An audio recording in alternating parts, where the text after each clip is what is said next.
Today we're going to talk about Canon's new EOS R full-frame mirrorless camera.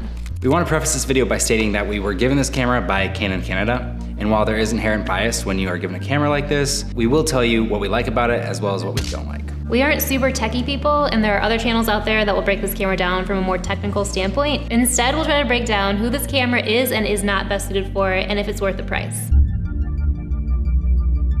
First off, we love the size and weight of this camera.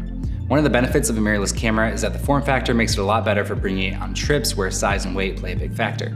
The ergonomics are pretty nice too.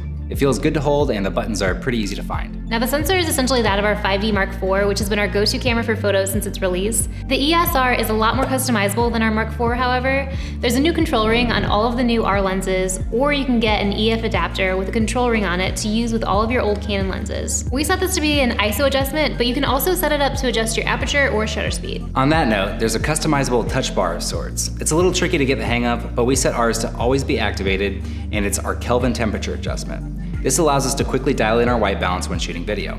You may also notice with the smaller form factor, we lost the joystick found on cameras like the 5D Mark IV.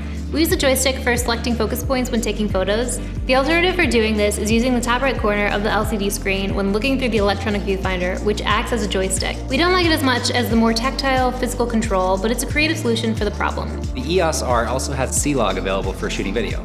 This is a super flat profile that will capture up to 12 stops of dynamic range. Here's a few other features that we like.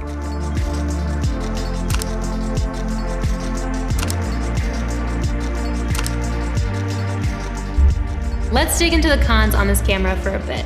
First of all, there's only one card slot. Now for us shooting YouTube videos, it's not a deal breaker because we only shoot to one card slot with our other cameras anyways. For client work like weddings, however, it's a huge deal breaker.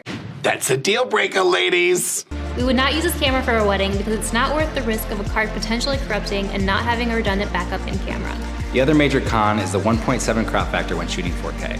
We're used to the crop factor on our Canon DSLRs, which is why we don't shoot a lot of stuff in 4K, but it would have really been nice to get 4K that's usable in everyday situations. We honestly just don't even think of this camera as being a 4K camera because of this crop. On that note, it maxes out at 30 frames per second at 4K and 60 frames at 1080. It would have been huge to get 120 frames per second on this camera, but it really is a lot like the 5D Mark IV in a lot of ways, and it too is limited to 60 frames per second at 1080. The EOS R kit lens that we have is also huge and relatively heavy.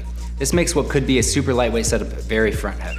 With video, we noticed when shooting areas with large amount of dynamic range, the EOS R is prone to banding. You may be able to solve this by using an external recorder recording at 10-bit, but this is something to keep in mind when shooting. Here are some of the photos we shot with this camera in the past few weeks.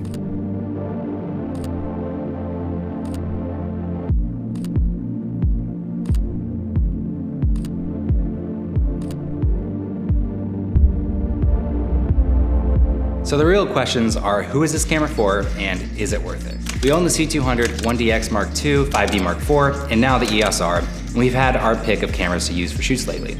And we've chosen to use the EOS R for a lot of them. When we attended Adobe Max, we wanted the camera to be lightweight. When we shot our video of 9 female model poses, we knew we'd be using a Ronin S, and it'd be easier to pull off some one-handed gimbal moves with a smaller camera. When we need 120 frames per second, we'll use our 1DX Mark II. If we need a higher bitrate, we can shoot RAW with our C200. For us, we're still much more comfortable with the 5D Mark IV for photos in terms of the ergonomics and interface. So that's still our go-to for most photography, but the EOS R is more than capable of taking the same quality images. We think this camera is ideal for people who travel a lot and want a camera that will take fantastic still images while still being able to capture video in C-Log. It's also great for vlogging with a flip-out touchscreen and lighter weight. We recommend Canon wedding photographers stick with their DSLRs for now until Canon integrates a second card slot for redundancy.